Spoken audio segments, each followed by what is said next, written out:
ఉంది, అందులో నాకు స్పష్టత ఉంది. నా మీద దేవుని ఏర్పాటు ఉందని నాకు అర్థమైంది. నాకు అది డౌట్ లేదన్నా. నాకేం చేయాలో అర్థం కావట్లేదు. ఎలా నేను తరబీదు పొందాలో, ఎలా నేను సేవకు ముందుకెళ్లాలో నా గైడెన్స్ లేదన్నా అని మీలో ఈ లైవ్ వినేవాళ్ళు, ఇక్కడ కూర్చున్నాళ్ళు ఎవరైనా సరే అలా దేవుని పిలుపు యొక్క ఏర్పాటు యొక్క స్పష్టత గుర్తించిన వాళ్ళు, నిన్ను దేవుడు ఏ విధంగా దర్శించాడు, ఎలా నిన్ను ఆయన పరిచర్యకు పిలిచాడు అనేది ఒకటి మీ సాక్ష్యం. మీ నేమ్, మీ అడ్రస్, మీ ఫోన్ నంబర్, మీ డీటెయిల్స్ లైవ్ లో వీక్షించే వాళ్ళకి ఇక్కడ మీకు చెప్తున్నాను. దేవుని సేవా పిలుపు నా మీద ఉంది, ఇన్ని విధాలుగా దేవుడు నన్ను దర్శించాడు, నేను ఆయన పరిచర్య చేయాలి, ఆల్రెడీ కొంత చేస్తున్నాను, నువ్వు చేస్తుంటే చేస్తున్నానని చెప్పు. చేయకపోతే ఇదిగో చేయటానికి నేను సిద్ధమవుతున్నానన్నా అని కూడా చెప్పు. దానిలోనే గ్రంథం, బైబిల్ గ్రంథం ఎన్నిసార్లు చదివావు కూడా రాయి. ఈ విషయాన్ని దృష్టించి ఏర్పాటులో ఉన్నాను, నాకు అది స్పష్టము, పిలుపు స్పష్టం అంటే మీ అడ్రస్, డీటెయిల్స్ ఇవ్వండి.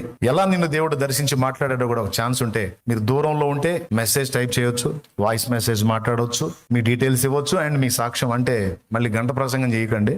అసలు ఎలాగ నిన్ను దేవుడు స్వప్నంలోంచి పిలిచాడా, దర్శనంలోంచి పిలిచాడా, ప్రేరణ ఉందా, లేకపోతే దైవజనుల ద్వారా ప్రవచించాడా, పలికాడా, లేకపోతే వాక్యం నుంచి నీతో మాట్లాడుతున్నాడా, లేకపోతే నీలోనే ఆయన ప్రేరణ, లేకపోతే ఆత్మలో చూసినప్పుడు నీకు దుఃఖమా, అసలు ఏ లక్షణాలను బట్టి నువ్వు ఏర్పాటును గుర్తించావు, దేవుని పని నేను చేయాలి అనే తీర్మానం నీకు వచ్చింది, దేవుడు నన్ను ఆయన పని కొరకు పిలుస్తున్నాడు అనేది ఎలా నీకు స్పష్టమైంది అనేది ఒక మాట. సుదీర్ఘ ప్రసంగం చేయొద్దు. తర్వాత మీ details, name, address, phone number అవన్నీ ఇవ్వండి. నెక్స్ట్ ఏం చేయాలో నేను చెప్తాను. ఓకేనా? మీ డీటెయిల్స్ తీసుకున్న తర్వాత అవసరమైతే మీకే ఫోన్ వచ్చింది. అందులో ఏం చేయాలో నేను చెప్తాను, ఎలా మనం ముందుకెళ్లాలో నేను చెప్తాను. ఇక్కడ ఉండేవాళ్లే కాదు, తెలుగు 2 రాష్ట్రాలలో ఉండేవాళ్ళు, తెలుగు వాళ్ళై ఉండి ఇతర దేశాల్లో ఉన్న వాళ్ళు కూడా, కొంతమంది జాబ్ నిమిత్తం ఇతర దేశాలకు వెళ్ళిపోతారు. వాళ్ళ మీద పిలుపు ఉంటుంది, ఏర్పాటు ఉంటుంది, కానీ వాళ్ళు ఉద్యోగ నిమిత్తం, సంపాదన నిమిత్తం వెళ్తారు, ప్రశాంతంగా ఉండలేరు. అక్కడ దర్శిస్తూ ఉంటాడు దేవుడు, నువ్వు నా పని చేయాలి, నువ్వు వచ్చి ఏడ తిరుగుతున్నావు, విలాసాలు అనుభవిస్తున్నావు, పైసలు సంపాదిస్తున్నావు, అక్కడ ఆత్మలు నశించిపోతున్నారు, నా కుమారుడా, నా కుమారి అని దర్శిస్తుంటాడు దేవుడు. అట్లా ఉన్నాళ్ళు కూడా దయచేసి మీ డీటెయిల్స్ నాకు ఇవ్వండి. వెంటనే నేను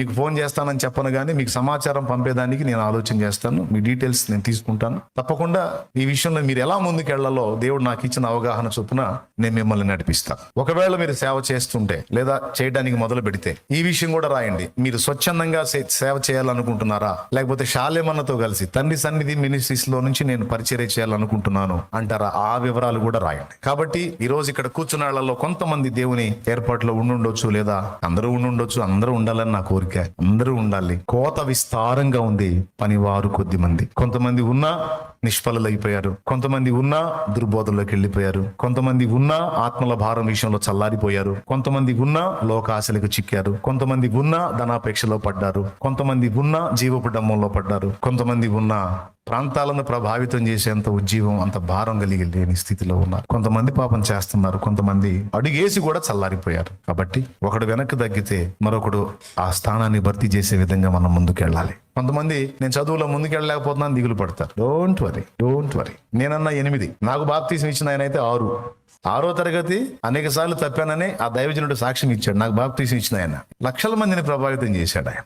నేను 8, ఇప్పటికి ఎంతో మంది రక్షణ నడిపించాడు. ఇక్కడ దేవుని పనికి కావాల్సింది లోక సంబంధమైన చదువు కొంత దోహదపడిద్ది, కానీ మహోన్నతుని విద్య కావాలి, పరిశుద్ధాత్మ శక్తి కావాలి, ఆత్మ నడిపింపు కావాలి. వీటికి తోడు మనకున్న అక్షర జ్ఞానం పరిశుద్ధ గ్రంథం చదవడానికి ఉపయోగపడిద్ది. నేను చెప్తున్నాను, మీకు 10th సర్టిఫికెట్ ఉందా, అది మెన్షన్ చేయండి అని నేను చెప్పాలా. ఇందాక చెప్పిన ప్రకటనలో ఎన్ని అడగల. ఎందుకు తెలుసా? ఒక్కటే, బైబిల్ చదవటం వస్తే చాలు, పరిశుద్ధ గ్రంథం చదవటం కరెక్ట్ గా పరిశుద్ధ గ్రంథం చదవటం వస్తే చాలు. ఆ తర్వాత సంగతి దేవుడు చూసుకుంటాడు, ఆయన చిత్తం అయితే నేను చూసుకుంటా. 10th సర్టిఫికేట్ లో, లేకపోతే డిగ్రీ సర్టిఫికేట్ లో, ఇంటర్ సర్టిఫికేట్ లో అవసరం లేదు. పోనీ అబ్బా, క్లాస్ వాళ్ళు క్లాసు చెప్తే మాస్ వాళ్ళు మనం మాసుకు చెప్తాం, ఏమైంది? వాళ్ళు ఇంగ్లీష్ లో స్పీకితే మనం తెలుగులో మాట్లాడతాం, ఏమైంది? దేశ భాషలందు తెలుగు లెస్స అని వారు కావాలి. కోత విస్తారం రాకడ దగ్గరకు వస్తుంది, సైన్యం ఇంకా లేవాలి, అనేకులు తయారు కావాలి, దేవుని పరిచర్య జరగాలి. స్త్రీలు కూడా ఇవ్వచ్చు నాన్న, స్త్రీలు కూడా ఇవ్వచ్చు, ఇవ్వండి. ఇక్కడ ఒకవేళ ఆ ఏర్పాట్లో ఉన్నోళ్ళు, నేను చెప్పినటువంటి ప్రత్యక్షత పొందినటువంటి వాళ్ళు ఇక్కడే అన్నకి ఇచ్చేయాలండి. మీ డీటెయిల్స్, శామన్న ఇక్కడ అందుబాటులో ఉంటాడు, మీరు ఇక్కడే ఇచ్చేయచ్చు. అన్న అవి తీసుకుంటాడు, రాసుకున్న దృష్టికి తీసుకొస్తాడు. అలాగే ఆన్లైన్ లో ఫాలో అవుతున్నటువంటి వాళ్ళు క్లియర్ గా విన్నారు. 1కి 3 సార్లు చెప్పాను, చెప్పిన ప్రకారం మీరు సిద్ధపడి మీ సమాచారాన్ని నాకు పంపండి. అందరికి వందనాలు. విషయాన్ని మాత్రం సీరియస్ గా తీసుకోండి. దేవుని